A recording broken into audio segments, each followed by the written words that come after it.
over the years, there's been this saying that I usually hear people say, and sometimes I used to feel like, oh, it can be tough to somebody who is going through a lot, but I've come to understand later on. Like this saying that usually says that nobody's coming to save you, you will save yourself. And I feel like, are you not being so tough on somebody? Then I came to understand, now that I've lived some good time, is that there is a very huge truth in it.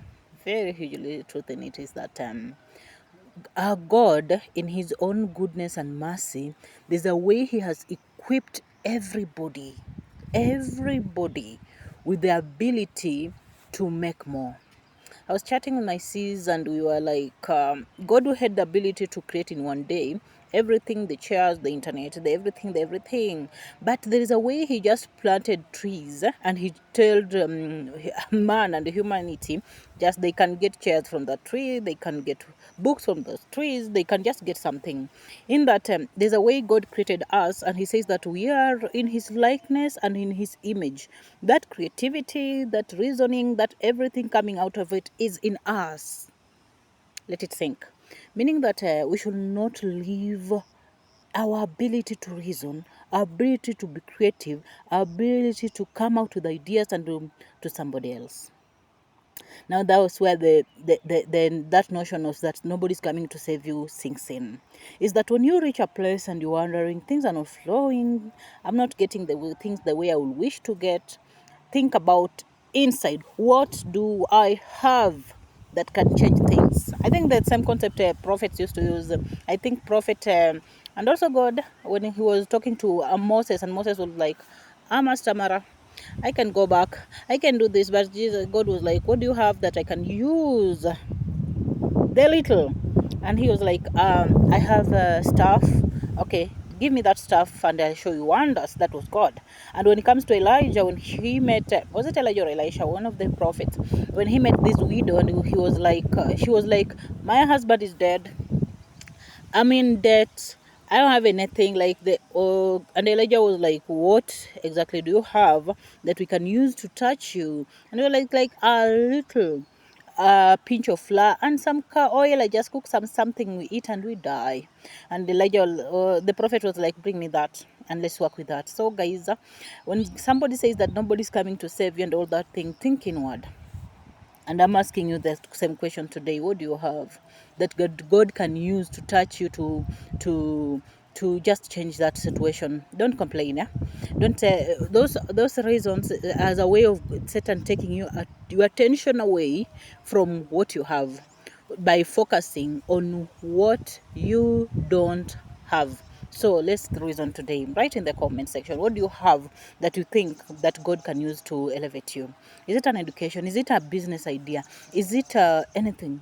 Just mention it and put that thing in God's hand, and let's work. Let this process start.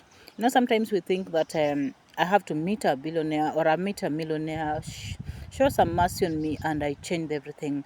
Instead, is you have to come up to start to strategize yourself, position yourself. That is the word I was looking for.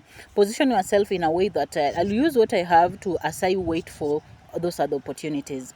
Guys, I read a book a lot, and there's this book called The Richest Man in Babylon. I recommend it. I recommend it. Like for those in financial world, I'm a finance student, so you'll hear me talking about finance, God, and all that, because that's what that's what I studied.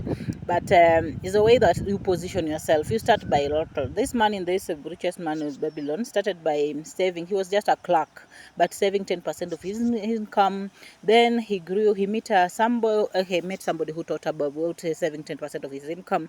Then he grew up to be the richest man in Babylon, just bit by bit. Guys, what do you have? Yeah, today it's a Monday. It's a beautiful day. Like, what do you have that we can put in God's hand and be able to work with it?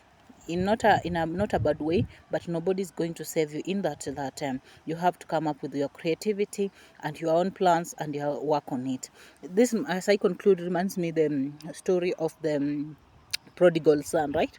He took his thing, he went and spoiled his inheritance, and he was dry. In him, he decided, like, I have a choice to go back or not to go back. But at first he said, okay, let me try the other side. And he got a very bad job just feeding pigs. But I reached a point, it's like, okay, what do I have? What can what can be worse than this where I am? And what do I have? He reminded, okay, I have a rich dad. Although I'm messed up, but I can be a servant and I'll be feeding better. And he decided, okay, let me go back. Yeah, that was his decision. His dad wasn't like looking for him or something. His dad was anticipating for him, wishing him that he make the right choices, but it was had to take him to make that decision so that he has to come back. And when he came back, guys, he got a lot more better than just being a servant eating good food, but he was restored. I think that can be our story when we just decide, what do I have, let me just try it out. And we try out when you thought just maybe it will just be giving you an income, a daily income, you can get, even you are able now to help your family and also help others.